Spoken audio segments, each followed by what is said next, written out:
প্রিয় দর্শক, সালামু আলাইকুম। আমরা আজকে জানব তথ্যমূলক সাইন হতে একটি সাইন। আমরা পূর্বেই জানি তথ্যমূলক সাইন সাধারণত নীল রঙের আয়তক্ষেত্রে হয়।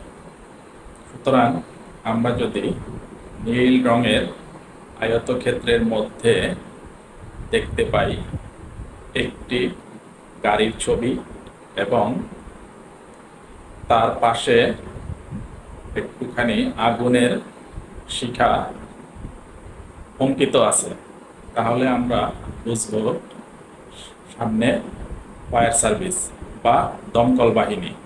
ফায়ার সার্ভিস বা দমকল বাহিনী এই সাইন সম্বলিত স্থানে আমরা একটু সতর্কতা অবলম্বন করব, কারণ ফায়ার সার্ভিস এবং দমকল বাহিনী